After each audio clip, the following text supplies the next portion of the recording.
Hego Euskal Herriko langile publikoek erosteko ahalmena galduko dute aurten ere, sindikatuek jakinarazi dute langile publikoen lantsaria 2,5% igo nahi duela Espainiako gobernuak datorren urtean, eta 2010-tik Madrilek finkatzen duenez, Espainiako estatuko administrazio guztietako langile publikoen soldata igoera, Hego Euskal Herrikoek ere igoera hori bera izango lukete. Espainiako Ogasun eta Funtzio Publikoko Ministerioak proposatu du 2022an egin zuen 2,2 igoera beste 1,1%koarekin osatzea, 2023an lansariak 2,2% igotzea, eta 2024an 1,2%. Horrez gain 35 orduko lanaldian sakontzeko aukera eskaini die langileen ordezkariei eta baita barne promoziorako eta mugikortasunerako hobekuntzak ere. Hala azaldu zuten CESIF eta UGT sindikatuek atzo iluntzan alor horretako ministerioekin aurreko astean batzartu eta gero. Arratsaldeon guztioi, Pedro Azpiazu, Jaurlaritzako Ogasun Sailburuak iragarri du dagoeneko Madrilen agindua beteko duela eta Nafarroako gobernuak berriz 3% igoerarekin ari dela prestatzen aurrekontuak, baina espero da Iruña ere Madrilen adosten den kopurura batzea azkenerako.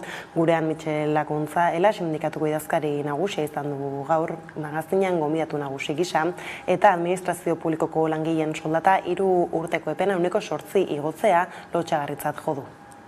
Penagarria da, Azpiazu bezalako konseilari bat ikustea esanez, baizu, hemen soldatetan egingo dena, langile publikoen soldatetan egingo dena da, Madrilek erabakitzen duenaz, halako normaltasunez, eta halako ere gordintasunarekin, ez?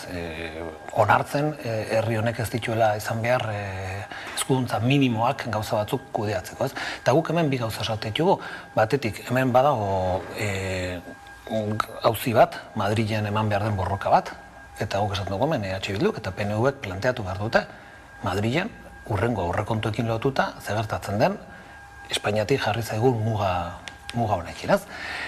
Eta gero bestalde, esaten diguna Eusko Jaurlaritzari hemen, nahiz eta muga bat egon, badira ere aukerak eta badira gauzak egiteko egun egiten ez diren.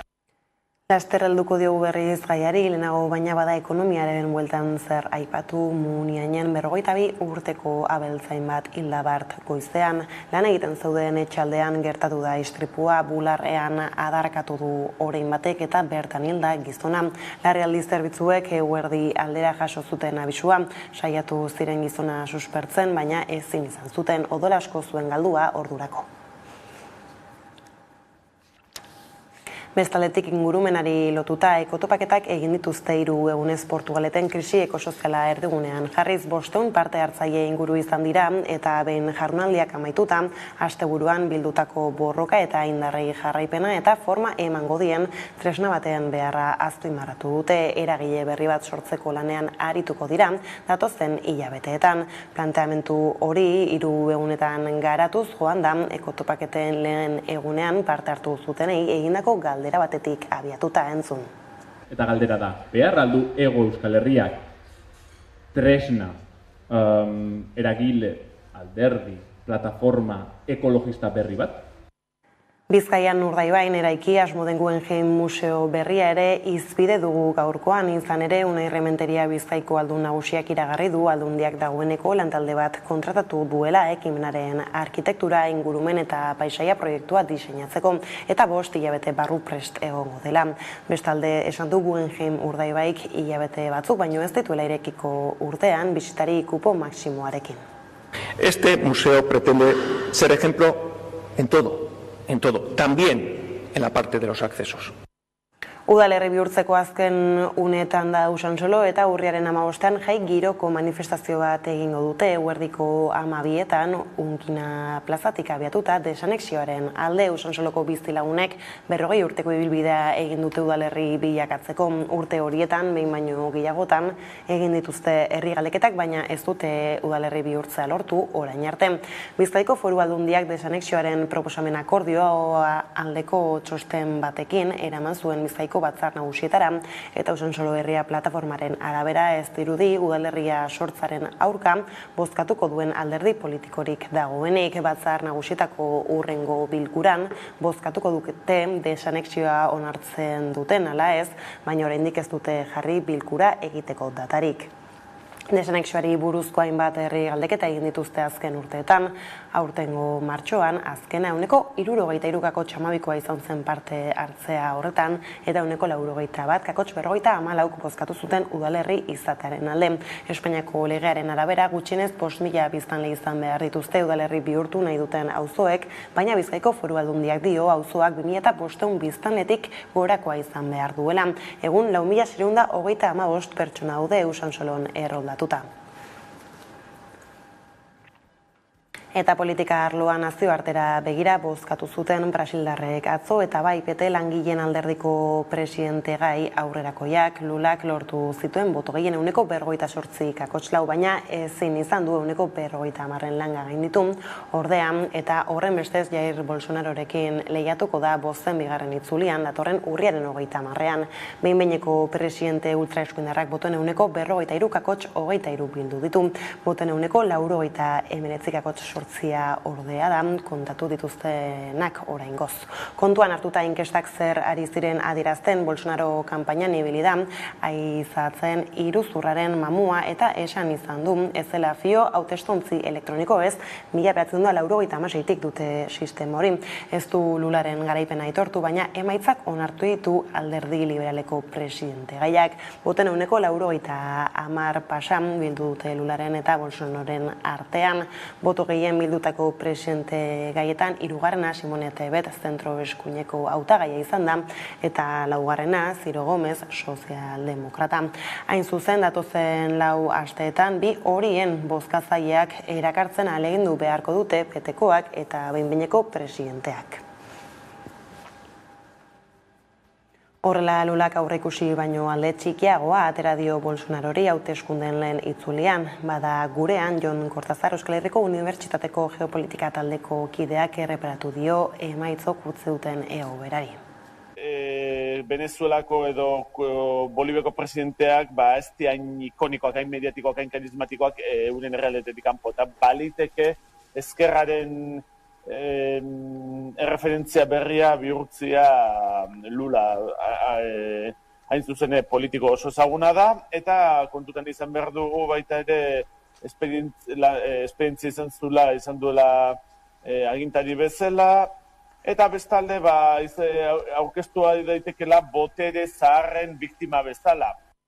Nazioarteko gaiekin jarraiki Kataluniako independentismoak alderdien arteko zatiketa ageriko batek belaitutako giroan oroitu du 2017ko urriaren batean ezarri zuen mugarri politikoa, autodeterminazio erreferendumaren 5. urteurrenean Eskerra Republikana eta Junts per Kataluniaren arteko desadostasunek hautesku zorian utzi dute bien arteko koalizio gobernua, baina zatiketa ez da alderdien artekoa bakarrik. Urriaren bataren 5. urteurreneko ekitaldi nagusian argi adierazi ziren mobilizatu ziren herritarren arteko jarrera kontrajarriak ere. Ekitaldi bateratua izan zen, baina ez batua. Batzuek txistuz eta gaitzespen oiuz hartu zituzen Carme Forcadell, Kataluniako Parlamentuko presidente ohia, Marta Rovira erbesteratua eta Xavier Antich, Òmnium Kulturaleko presidentea. Txaloak bai bozgorailuetatik Junts per Kataluniako erbesteratuen izenak aipatu zirenean, eta sarritan entzun ziren gobernuaren dimisioa eskatzeko oihuak, baita Puigdemont gure presidentea leloa ere. Hain zuzen giro horretan egin zuen Carles Puigdemont Kataluniako presidentoiak bere hitzaldia, bideokonferentzia bidez txalo gehien jaso zuen diskurtsoa izan zen, eta eskari zehatza egin zion Generalitateari bete dezala urriaren bataren agindu demokratikoa. Gauzak horrela Kataluniako gobernuan lertutako asarreak oraingoz ez du konpontzeko itxurarik, bere Aragones Generalitateko presidenteak ez baitu ontzat eman Junts per Kataluniaren gobernukideak, mahai gainean jarritako azken proposamena horrek Jordi Puigneró atzera berriz presidentorde izendatzea eskatzen ez badu ere. Hala jakinarazi du gaur Puignerok berak orain Juntsek koalizioaren oinarrei galdetuko die, ostegunean eta ostialean Kataluniako gobernuan jarraitza nahi duten edo ez, gaur jakinaraziko dute galdera zehatza zein izango den. Eta gurera bueltan Lerro gurekin bukatzeko kulturan, Afrikar Zinemen Euskal Jaialdiaren bigarren edizioa Arabako hiriburuan izango da, gaurtik hasita eta urriaren 8 arte Afrikan barneratzeko eta istorio pertsonalak ezagutzeko aukera emango du ekimen honek, Baba Ayat Sahara Gasteiz elkarteko kidea. Bueno, nosotros estamos intentando que esto sirva para romper puentes. No queremos que haya ninguna distinción en ninguna parte del mundo, vamos, y menos dentro de lo que es el continente africano. Lerroburuak hala heldu diezta eguneko argazkiari Euskal Herriko langile publikoen soldatak 3 urtean 8% igotzea proposatu du Espainiako gobernuak estatu mailan. Elak eta Labek ez dute onartzen Espainiako gobernuaren murrizketa, ordea Aiara Durreta. Euskal Herriko langile publikoek erosteko ahalmena galdu dute aurten ere. Bada Espainiako gobernuak zerbitzu publikoko langileen soldatak 3,5% igotzea proposatu du aurten, 2,5% 2023an eta 2,2% 2024an. Jaurlaritzak aurreratu du igoera berdina ezarriko duela. Nafarroako gobernuak aldiz soldatak 3% igota prestatzen ari da aurrekontua. Proposamenak horrez gain, lanaldia asteko 35 ordura murriztea aurre ikusten du, baita hobekuntzak ere barne promoziorako, mugikortasunerako eta sarbiderako. Hala, Antonio Garamendi, COE, Espainiako patronaleko presidenteak nabarmendu duenez, proposatutako soldata igoera erreferentzia bat izango da enpresa buruek soldatak eguneratzeko. Bien bitartean, Elak eta Labek salatu dute Espainia mailan igoera hori egitea. Gaiz aldatuta berriz, kaleak hartu dituzte berriro ere gaurkoan pentsiodunek gainera larunbatean adineko pertsonen nazioarteko egunaren harira manifestazioa egin zuen mugimenduak. Aiara Durreta kazetaria izan da gaur Bilboko elkarretaratzean. Euskal Herriko pentsioen borrokak ez dueten ikastelo legez, elkarretaratzeak egin dituzte Euskal Herriko hiriburuetan eta hainbat herritan. Asteburuan gainera adineko pertsonen nazioarteko egunen harira, pentsiodunek manifestazioak egin zituzten Euskal Herriko hiriburuetan eta bertan laguntza sozio-sanitario publikoa, kalitatezkoa eta hurbilekoa eskatu zuten. Gogoratu dute halaber, Euskal Herrian 1.000 eurotik berako pentsioa duten 225.000 pertsona daudela eta horietako 10tik 8 emakumeak direla. Bada 1.080 euroko gutxieneko pentsioak ezartzeko beharra azpimarratu dute beste behin ere. Eta behin eta berriz, gogorra da errekonozitzea, Euskal Herrian 222.000 pentsiodunak 1.000 eurotik azpitik daudela.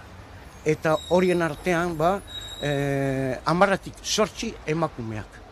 Orduan ikusten dituzunean datu horiek ondo ulertzen da, zergatik eskatzen duguna gutxieneko pentsio moduan 1.080. Lan gatazketara salto, ArcelorMittalek eta UGT, Komisiones Obreras eta Uso sindikatuek 2022ko abenduaren 31 arteko aldi baterako enplegu erregulazio espedientea aplikatzea adostu dute. Elak aldiztuko egin dio beste behin ere erregulazio espedienteari, zer gehiago dakigu Aiara. ArcelorMittalek, UGT, Komisiones Obreras eta Uso sindikatuek 2022ko abenduaren 31 arteko aldi baterako erregulazio espedientea ezartzea adostu dute. Urteko soldata gordinaren 80% bermatuko die enpresak langilei. Ekoizpenaren beherakadaren arabera aplikatuko da erregulazio espedientea, Etxebarrin 120, Lezakan 160 eta Olabarria Bergaran 120. Bestalde, Elak uko egin dio beste behin ere enplegu erregulazio espedienteari. Uste baitu enpresak mekanismo hori egituraz erabiltzen duela.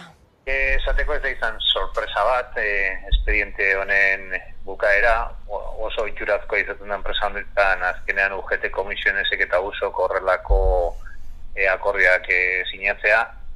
Bueno, guke hasieratik esan genduna, kontestua jartzeko ArcelorMittalek aurreko urtean 13.000 milioi euro irabazi zituen mundu mailan, oso urte ona izan zen, Euskal Herrian eta Euskal Herritik kanpo, eta aurten ere oso urte ona izaten ari da.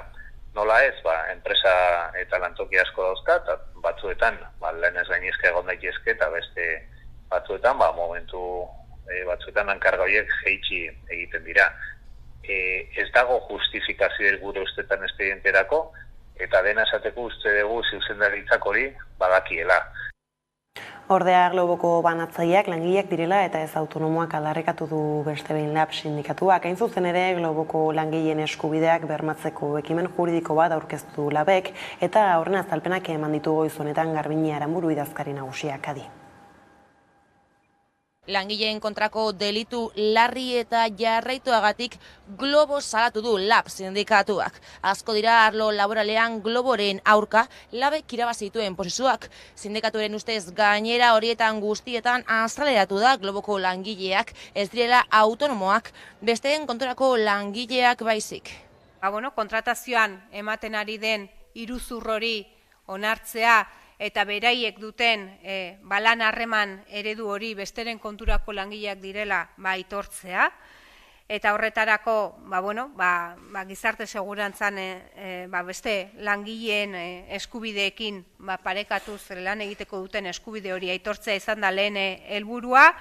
Eta bigarren helburua izan da langile hauentzako negoziazio kolektiborako duten eskubidea aitortzea eta lan baldintzak arautzeko marko arautu bat ezartzeko borroka edo apustua. Eta ekonomiaren bueltakoekin bukatzeko, Siemens Gamesa eolikoen konpainiak 2009 kaleratze iragarri ditu azken astean, albistea ez da ezustekoa izan, Alemaniako zuzendaritzaren arabera enpresak emaitza ekonomiko kaskarrak izan baititu azken urteetan, sindikatuek berriz langarra geroz eta handiagoa dela ohartarazi dute Aiara Durreta. Siemens Gamesa eolikoen konpainiak 2009 kaleratze iragarri ditu. Egun Alemaniako zuzendaritzak 5 planta ditu Euskal Herrian eta horietan 2000 langile inguruk lan egiten dute, gehienak Nafarroan 1800 alegia. Langileen ordezkariekin neurriak landu nahi dituela adierazi du zuzendaritzak prentza oharbidez. Kala ere salatu duenez, zuzendaritzak ez die behar besteko informazio eman, eta artean kaleratzen berri mezu bidez izan dutela ohartarazi duelak.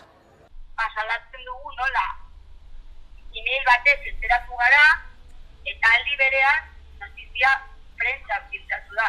Logikoki gure lankideak oso kezkatuak daude, logikoa denez, eta guk ez daukagu informazio gehiago. Ez dakigu zenbat kaleratze izango diren Euskal Herrian, ez dakigu noiz edukiko dugun hurrengo bilera, ez daukagu informazio, benetako informazio.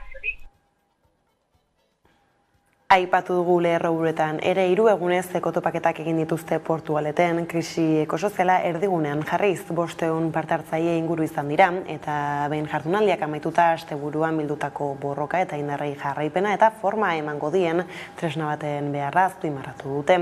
Eragile berri bat sortzeko lanean arituko dira datozen hilabeteetan Udane Arbeo. Portugaleten ostiraletik igandera egin dituzten jardunaldi amaiera heldu zaie, baina ekotopaketak bukatu arren hasi besterik ez egin. Bertan 500 parte hartzaile inguruk eren dituzten hazien bidez eredu ekologiko bateratua eta sendoa eraikiko baitute Euskal Herrian. Proposamen batekin itxi dute jardunaldiz beteriko asteburua. Erakunde ekologista indartsua sortza litzateke hurrengo pausoa. Krisi ekosozialaren aurrean ahotsak eta diskurtsoak bilduko dituen tresna bat izateko helburuarekin eta antolatzeko dinamika bateratu bat abian jartzeko asmoz. Ekotopaketen lehen egunean galdera bat planteatu zitzaien bertaratu zirenei. Behar aldu Hego Euskal Herriak tresna, eragile, alderdi, plataforma ekologista berri bat? Horri erantzun aurretik 3 egunez eztabaidatzeko mahai inguruetan parte hartzeko eta krisi ekosozialaren inguruan informatzeko eta sakontzeko aukera izan dute. Behin amaituta jardunaldi horien inguruan bildutako borroka eta indarrei jarraipena eta forma emango dien tresna baten beharra azpimarratu dute, eta begionez ikusi dute eragile berri bat sortzeko dinamika komun bat sortzea. Ildo horretan zehaztu dute datozen hilabeteetan lan dinamika bat irekiko dela tresna hori nola konfiguratu aztertzeko, 3 egunotan bildutako indar guztia bideratzeko. Egia da dagoeneko talde ekologista ugari eta ehunka mugimendu daudela tokiko edo sektoreko proiektuen inguruan antolatuta. Baina denak batuz eta borroken aberastasun horri eutsiz, politikariak eta gizartea interpelatuko dituen mugimendu indartsu bat eraiki nahi da. Eragile ekologista berri horri begira kontuan hartu beharreko jarraibide batzuk zehaztu dituzte, sentsibilitate eta borroka ezberdinek bat egingo baitute bertan. Tratu onaren errespetuaren eta espazio seguruen gainean erekitako militantzia eredua azpimarratu dute. Feminismoaz ikasiz baita herriaren kontzientziatik lan egiteko eta oligopolioei lotutako komunikabidetatik zabaltzen diren mezuak zalantzan jartzeko beharra ere. Eta hurrengo dinamika komun horren ardatzetako batzuk, energia subiranotasuna, krisi klimatikoak, gai sozialak eta lan munduarekin lotutakoak izango dira besteak beste. Esan dugu ere Urdaibain eraiki asmo den Guggenheim Museoaren inguruan, xehetasunak eman dituela Unai Rementeria Bizkaiko Aldun Nagusiak eta azaldu du Guggenheim Urdaibaik hilabete batzuk baino ez dituela irekiko urtean bisitari kupo maksimoarekin. Bestalde iragarri du Aldundiak dagoeneko lantalde bat kontratatu duela ekimenaren arkitektura, ingurumen eta paisaia proiektua diseinatzeko eta 5 hilabete barru prest egongo dela udana Arbeok azalduko digu. Badirudi aurrera doala Urdaibain eraiki nahi den Guggenheim Museo berriaren proiektua. Urdaibaiko biosferan kokatu nahi dena Gernikatik 5 kilometrotara. Unai Rementeria Bizkaiko Aldun Nagusiak iragarritakoaren arabera, Guggenheim Urdaibai urtean hilabete batzuetan besterik ez da irekiko, eta bisitari kopuru mugatua izango du. Bestalde museoa garatzeko planaren inguruko xehetasunak eman ditu, eta 5 hilabete barru egitasmoaren oinarriak prest egongo dira. El museo ha contratado un equipo internacional de prestigio para trabajar las bases mínimas del proyecto y el pliego arquitectónico, medioambiental y paisajístico. Aldundiko buruak adierazi du proiektuak aurrera jarraitzeko Eusko Jaurlaritzarekin lankidetzen jarraitu behar dutela. Bai ingurumenaren arloan eredu jasangarria ezartzeko eta Urdaibai erreserba zaintzeko, bai garraioen arloan Aldundi eta Eusko Jaurlaritzako garraio saila museora trenez joateko modurik hoberena aurkitu nahian dabiltza. Este museo pretende ser ejemplo en todo, también en la parte de los accesos. Ildo horretan ingurumena izpide proiektuak Urdaibairekin erabateko errespetua izango duela azpimarratu du Aldun Nagusiak. Hori ala museoa urtean hilabete jakin batzuetan bakarrik irekitzeko asmoa dute, eta gehienezko bisitari kopura ezarriko da. Sarbidea gainera oinez, bizikletaz edo trenez bakarrik egin ahalko da, ezingo da autoz joan.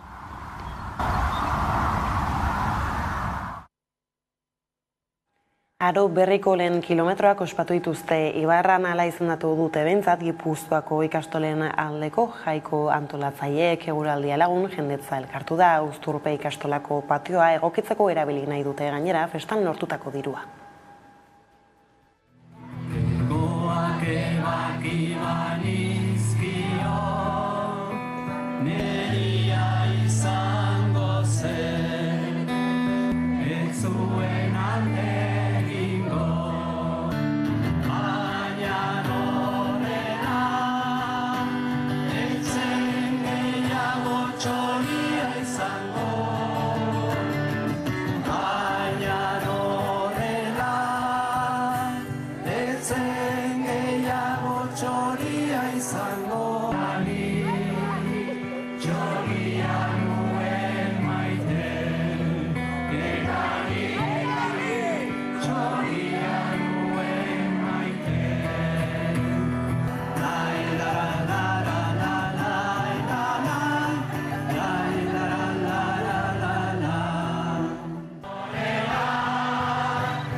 Gipuzkoatik Arabara Gasteiz dugu euskara gehien erabiltzen den bigarren hiriburua Donostiaren atzetik soziolinguistika klusterraren arabera bada halako emaitzetara iristeko azken urteotan egindako ibilbidearen hausnarketa egiteko baliatu du Geu Euskara elkarteak bere 30. urte hurrena.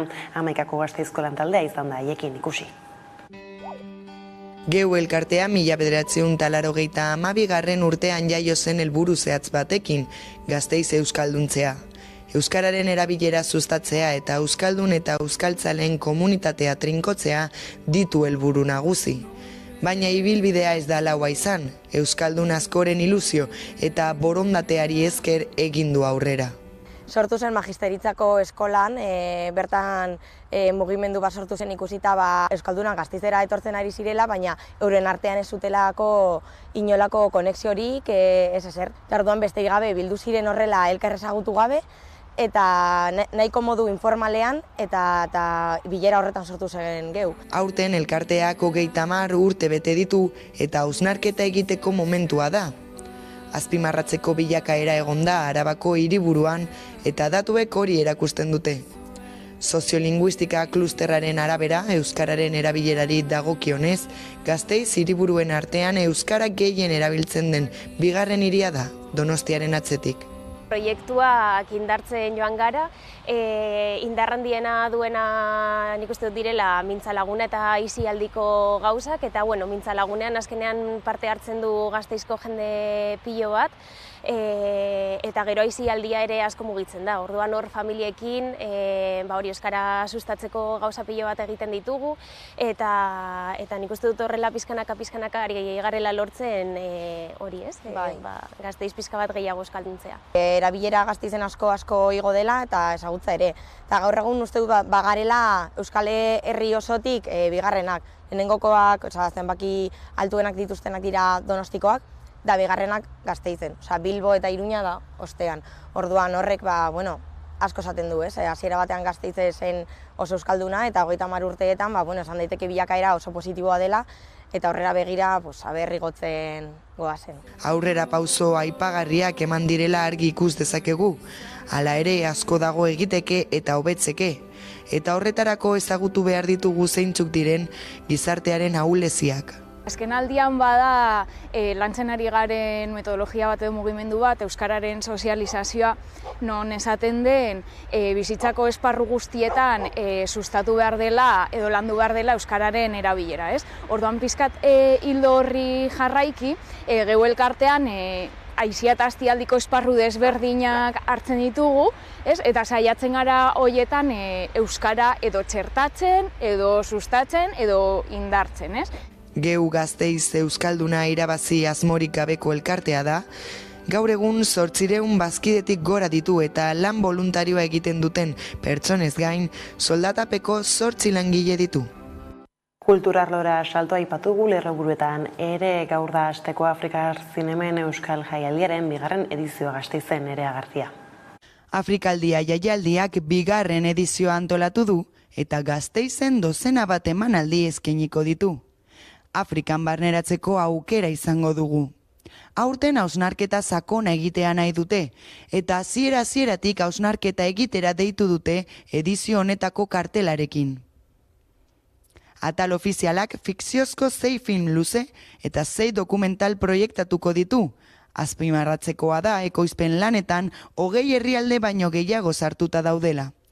Filmen artean estatu mailan estreinatuko dituzten 3 lan daude. Gainerako filmak Euskadin lehen aldiz eskainiko dira. Bueno, nosotros estamos intentando que esto sirva para romper puentes. No queremos que haya ninguna distinción en ninguna parte del mundo, y menos dentro de lo que es el continente africano. Florida Zinema Aretoa eta Montermoso jauregia izango dira jaialdiko agertokiak. Lehenengoan filmak proiektatuko dira eta bigarrenean berriz sektore profesionalentzako topagunea izango da eta bertan estatuko gonbidatuak bilduko dira.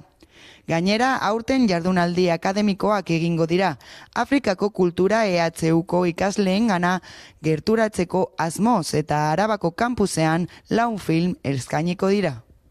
Eta asteleneko berriak horrela iritsi gara albistegiaren bukaerara gaurkoan, lerroburetan azaldu legez, Mitxela Kuntzaela sindikatuko idazkari nagusia izan da gurean, eguerdiko magazinean gonbidatu nagusi gisa, eta haren elkarrezketarekin utziko zaituztu jarraian langile publikoen soldatak izpide izanik. Horren bestez besterik ez gure aldetik hauek izan dira, eguerdiak gurean gaur utzi dituenak guztiak eta gehiago nahi duzen aldiro, 11.atarian ondo izan eta bihar arte. Jauzi digitalari esker, telebista guztietan ikus daiteke aurrerantzean 11 telebista. Edozein etxetatik 11 zuzenean zein nahieran ikusteko aukera ematen digun aplikazioa aurkeztu baitu 11ak. Aplikazio hau instalatzeko Google Play plataforman 11 bilatu, klikatu, deskargatu eta abian jartzea besterik ez duzue.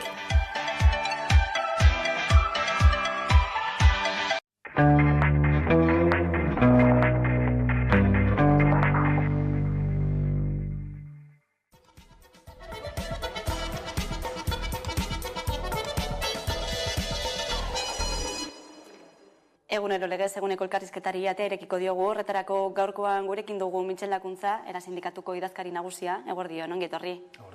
Egunotako albiste da, administrazio publikoko langileen soldata, 3 urteko epean 8% igo nahi duela Madrilek, dagoeneko Eusko Jaurlaritzak adierazi du Madrilek agindutako hori betearaziko duela, elak ere adierazi du ez duela onartzen. Ala beharrez izan behar du Madrilek etorritako arau hori, ala hori aldatzeko marginik alda? Bai, bada, margina eta adibidez, langile publikoen artean desberdintasuna daude eta hobekuntza batzuk eman dira, udaletxetan edo aldundietan, Eusko Jaurlaritzaren arloan edo Nafarroko Gobernuaren arloan ematen ez direnak. Horrek agerian uzten du boluntade politikoa ere hor dagoela. Hemen egia da, badagoela muga bat, Madrile jartzen duena, eta kasu honetan Eusko Jaurlaritzak batez ere esango nuke honetan, erabiltzen duena esateko, hemen ezin dugu zer egin, mugatu gaude eta hau ez da gure arazoa, eta oso penagarria da, Azpiazu bezalako konseilari bat ikustea esanez, hemen soldatetan egingo dena, langile publikoen soldatetan egingo dena da, Madrilek erabakitzen duena, halako normaltasunez, eta halako ere gordintasunarekin, onartzen herri honek ez dituela izan behar eskuduntza minimoak gauza batzuk kudeatzeko. Eta guk hemen bi gauza esate ditugu, batetik hemen badago auzi bat, Madrilen eman behar den borroka bat, eta guk esaten dugu hemen EH Bilduk eta PNVek planteatu behar dute, Madrilen hurrengo aurrekontuekin lotuta zegertatzen den Espainiatik jarri zaigun muga honekin.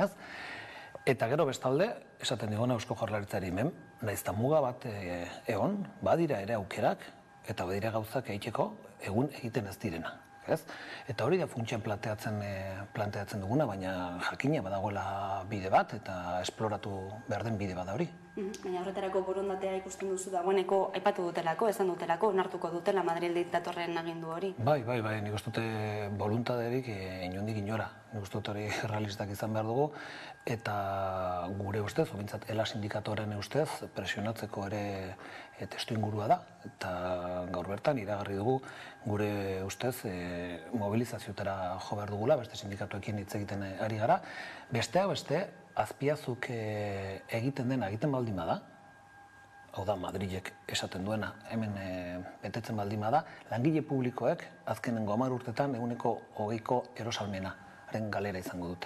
20%, ez da gutxi.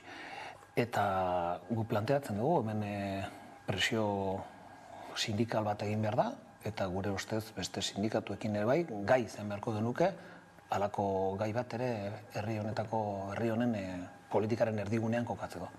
Sektore publikoaz ari garela, ura euskalduntzeko albisteak ere izan dira, bi epaitegitik Gasteizen eta Irunen udaltzaingoaren euskara eskakizunaren aurkako ebazpenak etorri direlako, zuzen ere CGT eta Komisiones Obrerasen salaketa baten ondotik, diskriminatzailetzat jotzen dutelako euskara eskakizun hori. Nola ikusi duzu gertatu den guztia, ez da berria dena den, baina azken 2-3 asteetan gertatutako hori nola baloratzen duzu eta bi sindikatu hauen jarrera batez ere, nola ulertzen duzu? Bai, UGT eta Komisiones, ez? UGT eta Komisiones, bai. Bueno, hori uste dut hemen badaudela agente aktiboak gaztelaren aldeko hizkuntz politika egiteko. eta UGT eta komisionez horretan agente aktiboak dira horretan. Eta gainera beraien estrategia hori horrek bat egiten du gainera herri hontan dauden epaile batzuekin. Eta epai horiek elkartzen direnean halako bi sindikatuekin izaten duguna, halako emaitzak eta halako epaiak hizkuntz politikaren eta hizkuntz eskubideen kontrakoak. Eta guk horren kontra, horren nonbait ere alternatiba bat planteatzen dugu, guk esaten dugu hemen orainikan herri honek eta Euskal Autonomia Erkidegoan ematen da kasu hontan eztabaida hau, egungo legeak badauzka orainikan zuloak. Bada kasu honetan badira gabeziak eta horiek dira konpondu behar dienak. Ez guk hala planteatzen dugu. Eta Eusko Jaurlaritzari proposamen bat egin diogu, kasu honetan aurreko astean, Kontseiluaren eskutik, ELA eta LAB sindikatuak proposamen bat egin dugu, sektore publikoan hurrengo 15 urtetan euskalduntzeko administrazioa. Zergatik, hurrengo 15 urtetan dauden langileen erdiak hartuko duelako jubilazioa. Eta guk esaten dugu, sartzen den beste erdi horrek euskaldun izan behar du, nahita nahi ez. Eta gero, badira hemen beste gauza batzuk ere egin behar diena, gaur egun osatu behar dira zirkuitu eta unitate propioak bermatzeko euskaldunoi harrera eta hartatzen gaituztela euskeraz, Eta bi gauza horiek alderratzen ditugu, langile publikoen eskubidea euskeraz aritzeko beraien lanpostuetan eta herritarren eskubidea euskeraz hartatzeko. Beste kontu bat, Siemens Gamesak 2009 kaleratze iragarri ditu. Kontuan izan da Euskal Herrian dituela langile gehienak, zenolako dimentzioa har dezake honek? Ez da oso kezkatuta gaude, oso iragarpen kezkagarria delako. Eta gogoratu behar da ere aurretik esan ziguten, lasai egon behar genula, hemen ez zegoela inor soberan, eta gero albisteak beste norabidean doaz. Hemen gogoratu behar da, gainera zenolako enpresa mota direna, beka dira hemen sortuta, Euskal Herrian sortutako enpresak dira, eta gainera kasuntan energiarekin lotutako enpresak. Kasuntan ere hori energia berriztagarriekin lotuta dauden enpresak. Eta kasuntan ere Tapia andereak halako balorazioak egiten dutenean normalean gehienetan ulertzen du enpresaren dimensio handia hartzea bentaja bat dela, esaten du, eta gero ikusten dugu hau dela gertatzen dena, enpresa hauek azkenean beraien erabakitzeko guneak beste toki batean daude, eta halako enpresa baten barruan sartzen zarenean salduta zaude, eta gure kezken kasuntan ere handia da. Eta zenolako estrategiak eramango dituzue aurrera, ez dakite kontaktuan zaudeten enpresaren zuzendaritzarekin, izan ere, aipatu izan duzu ez, berria edabidetatik jaso duzu. Bai, hala izan da. Uste dut hori egunek urrengo asteak importanteak izango dira, jakiteko batez ere hori nola gauzatuko dien, badakigu zenbaki orokor bat eman dela, ikusi behar da Euskal Herrian zenolako impacto izango den horrek, eta uste dut urrengo ustetan jaingo dula, urrengo astetan. Inflazioaz ere aritu behar gara, izan ere naiz eta koska bate bere egin duen oraindik ere 9% kokatu delako, erosketa zazkiak ere 15% igoera izan du azken hilabeteotan, eta badagoeneko nabari dira ondorioak gizarte mailan ere. Hartzen ari diren neurriak inflazioari aurre egiteko, nahikoak izaten ari dira, zure ustez? Kezkatuta gaude batez ere hartzen ez direnekin. Zorre ikustute gure kezka hortik handatorrela, ez? Ikustute begibistan da, ikustute ikusita gainera KPIa ze zenbakitan dagoen, hemen ondorio bat argi dago, hemen pobretze fase batean sartu gara, gero eta pobreago gara, eta halako egoeretan gainera kolektibo zaurgarrienak dira gehien sufritzen dutena, gainera ez dakatelako aukerarik gastua ordenatzeko beste modu batean. Azkenean hemen jan behar da, mailegua ordaindu behar da, etxe bizitza eta dena delakoa, ez? Eta orduan guk faltan botatzen ditugu hemen neurriak. Eta penagarria da gaina, eta uste ere horrekin kezkatuta gaude, dute sindikatu independentista garen enean, ikusten dugulako, hartzen diren neurri eskaz horiek, Euskal Herritik kanpo datozelako. Espainiako gobernutik edo batzuk Europako Komisiotik, ez? Jakin ere, Europako Komisioa Europako alderdi popularranpean dagoela, ez? Eta orduan guk esatu dugun hemen zer gertatzen da herri honetan. Nola esplikatzen da hemen dagoen inakzioa, ez? Eta gauza zehatzekin ikusten da adibidez, garraioen diru laguntzekin. Zergatik ez dira hartu hemen lehenago neurri horiek? Hemen ez zeugan hezkuntza arazorik. Hemen diru laguntza jar daitezke garraioetan, eta hemen oso kezkarria da Nafarroko gobernuak ez du ez da euro bat jarri. Ez da euro bat jarri hortako. Hemen 20% osatu da Espainiako gobernuak bideratu duena, ez? Orduan nelako gauzetan ikusten dugu hemen margena dagoela, ez? Eta hemen ez dagoela bat, hemen badago gauza batzutan arazo bat dugu hezkuntzenekin eta buru jabetzaren hainbat kontuekin, ez? Baina beste batzutan ez. Eta horietan ez da egiten egin behar dena, ez? Eta guk oso garbi esaten dugu ez, halako egoerari aurre egiteko batetik soldatak defendatu behar dira. Eusko Jaurlaritzak adibidez egin nahi ez duena langile publikoekin. Planteatzen ari dena da erosamena galtzea. Pentsioak. Gero muga jarri beharko zaizkie prezioei. Europako estatu batzuk egiten duen bezala. Frantziar estatuak edo Austriak bezalako estatuak egin dutena da prezio batzuk jarri. Energiari, argindarrari muga batzuk jarri, ez? Eta gero, kasu honetan ere bai, aldaketa fiskaleta zitzein beharko da herri honetan noizbait. Begibistan da azkenengoa garela, baina noizbait planteatu beharko da hori hemen lotxagarria delako. Fiskalitatea aipatu duzula, inflazioari aurrekiteko Eusko Jaurlaritzak hartutako neurri bat izan da IRPF-aren deflaktazioa. Urkullu lehendakariak dio Euskadik arintze fiskalik handiena eskaintzen duela horrela, ados zaude? Hemen pasatzen dena da gauza bat, ez? Dute Ayuso Madrilen edo Alderdi Popularra Andaluzian egin duten nonbait ere vanguardia neoliberal horrekin, ez? Edo esaten den, ez? Merkadillo fiskale horrekin martxan jarrita ematen du hemen hobeki gaudela, ez? Baina hemen ikusten baldin badugu ze pasatzen den enpresen gaineko zergarekin eta beste, eta orokorrean daukagun hemen presio fiskalarekin, hemen ez da diruri jasotzen gehien dutenen gandik.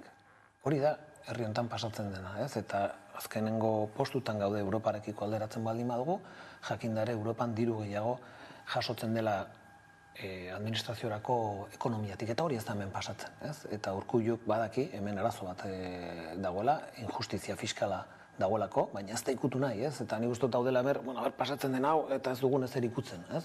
Eta deflaktazioarena da gauza minimo bat egin daitezken gauzen artean, ez? Eta guk adibidez esaten dugu, enpresen gaineko zerga zer eskatzen dugu hemen, pasatzen ez den zerbait, guk esaten dugu, enpresa dauzkaten etekinetatik behintzat irabazi dituzten 4 eurotatik bat, behintzat jarri beharko lukete administraziorako, edo behintzat osakidetza hobetzeko, edo hezkuntza, ez? Eta hori ez da gertatzen. Hemengo enpresa handia, Petronor bezalako enpresek edo Iberdrolak hasi ez dutelako ezer ordaintzen. Oso gutxi ordaintzen da eta testimoniala da kasu askotan ordaintzen dutena. Europatik etorri da horrekin lotutako neurrietako bat, petrolio konpainia handiei zerga berezi bat jartzearena, eta Repsoleken zuzen dagoeneko adierazi du inbertsioak Bilboko portuarena kasu balde batera edo berrikusiko dituela. Zin ondore ateratzen dituzu?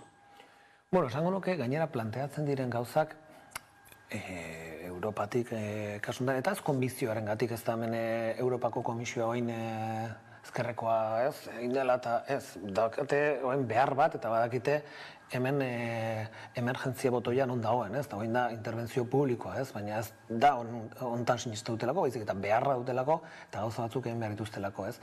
Eta kasuntan hemen planteatzen dutena, Repsol bezalako enpresa planteatzen dutena da, aitzaki bat, nonbait ere, daukaten guztia defendatzeko, ez? Baina oso agerikoa da, hori hain gutxi eskatuta eta hain neurri eskasak izan da, zenolako resistentziak dauden gutxi pixka bat ere ordaindu behar denean, ez? Eta Madrildik datorren beste zerga hori, aberatzen gaineko zerga horri buruz zer deritzozu, begionez ikusten duzu? Bai, guk esaten duguna da norabide honean doala. Eta behintzat, eztabaida planteatzen da, ez? Baina hori esaten dugu, hemen guretzako kezkagarriena da herri hontan ez dela sortu eztabaida hori. Kanpotikan, ez?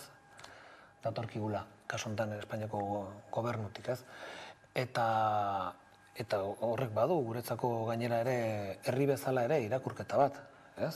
Eta guretzako albiste txarra da, kasu hontan referentzia sozialak Madridik etortzen baldin badia eta hemendik. Ez da horrekin oso kezkatuta gaude. Inflazioaren gorakadarekin batera soldaten igoerak zentralitatea hartu du hitzarmenen negoziazioetan, zer moduz doaz? Bueno, esango nuke blokeatuta daudela gehienak.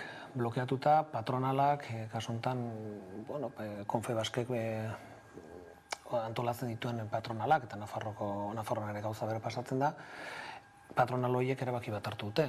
Badakite orain KPIak gora egin ala, beraiek geldi egotearekin, ja, erosalmena eta soldatak debaulatzen ari direla, ez? Orduan, zailtasun hori dugu eta guk argi esaten dugu, hemen lorpenak etortzen baldin badira, gauza batzuk lortzen baldin baditugu, izango da antolatzen garelako eta grebara jotzen dugulako. Gure ustez, beste biderik ez dago hemen, oso garbitze egiten dugu honi buruz eta grebaren garrantziaz beti hitz egiten dugu, baina guk ez dakigu nola desblokatuko ditugun konbenio batzuk ez baldin bada horrela, ez? KPI-aren igoera berbera bermatu behar da soldaten igoeretan? Bai, guretzako marra gorri bada hori. Guretzako kasu honetan leheno jartzen genuen langile publikoen adibidea, ez? Ehuneko 20 erosalmena galdu dela azkenengo urteetan, ez? Baina sektore pribatuan ere hori gertatzen ari da, ez? Eta goratu behar da nondik gatozen aurreko krisia, 2008-2004ko krisi horrek utzi zituen ondorio hoietatik, ez? Eta guretzako gaur esango nuke sindikatuaren lehentasuna hor dagoela, soldatak eta prekaritateari aurre egin behar zaio eta gure energia eta gure neurri guztiak hortan jarri behar ditugu. Adibide bat jartzearen horrekin lotuta, ez? Arabako metalgintzako sektorean sindikatu batzuek hitzarmena adostu dutelako, baina elak ez duelako akordio hori babestu, zuzen ere aipatzen duzun horregatik. Bai, hor batez ere guk irakurketa bat egin genuen eta bai labekin eta komisionesekin gauza bat adostu genuen konbenio honetan, konbenio honen abiapuntuan, ez? Esan genuen, hemen lortzen dena izan behar da langile gehienentzat, ez? Soldata errealetara eraman behar dira igoera horiek. Eta azkenean gertatu dena ez da hori izan. Gertatu dena da, kasu honetan labek eta komisionesek ez dutela beraien hitza bete, eta beste gauza da sinatu dutela. Eta justo sinatu dutena izan zen greba egun batzu baino lehenago, ez? Iragarrita zeuden greba horiek eta gure ustez hemen lehentasuna eman diote kasi grebaraz joateari, ez? Eta guk esaten genuen hemen, edukia hitz egiten baldin badugu, ez da edukion bat. Ez da edukion bat bakarrik Arabako langileen ehuneko 10 besterik ez daiolako aplikatuko, ez? Metaleko langileetaz ari gara, eta guk pensatzen genuen hori, hemen egin behar zen defensa eta hemen egin behar zen borroka, zela langile gehienentzat, ez? Bakarrik ehuneko 10-entzat. Bizkaiko metalgintzaren sektorean ere ari zarete hitzarmen hori negoziatzen, blokeo egoera ere salatu izan duzue, zer moduz doa aurrerapenik alda azken egunotan? Ez dago aurrerapenik eta nik uste dute egoera hortan gaudela, ez? Patronalak ehuneko 3 besterik ez du jartzen soldatetan eta beste berrikuntzarik edo bekuntzarik ez dago, ez? Eta guk gauza bera esaten dugu hemen egin ditugu egun greba egun batzuk eta gure ustez dinamika horretatik jarraitu behar dugu, bestela Bizkaiko metaleko patronala ez da mugituko. Ez da guk oso garbi dugu, baina pentsa non gauden, ez? KPI ehuneko 9 baldin badago, patronalak mahai gainean jartzen duena da ehuneko 3. Errenta paktuaz ere hitz egin du Iñigo Urkullu lehendakariak, zehazki zer da proposatzen dena? Guk ere ez dakigu. Gustatuko litzaigu jakitea gustut, berak ere ez dakiela zer dena. Uste dut berak ere ez dakiela. Uste dut errenta paktuetaz hitz egiten denean dela ez dakitelako komodin bat edo, ez? Ateatzen dena, nik ez dakit zer egin, atera errenta ituna abez pasatzen den, da honetaz ongo dia batzuk entretituta hitz egiten, ez? Alako gauza bada. Baina oso larria da ere bai, alako gauza bat eskatzen duenean, jakindara hemen Euskal Herrian ez daukagula, ez dutela aukerarik hori egiteko, zeren funtsean ez dute hola esaten, ez? guk badakigu zer egin nahi duten, halako gauzetaz hitz egiten dutenean, gauza da ez dutela esaten. Errenta itunetaz ari direnean, ari dira akordio batetaz, langileok gure soldatak jaisteko, voluntarioki, hori da esan nahi dutena, ez?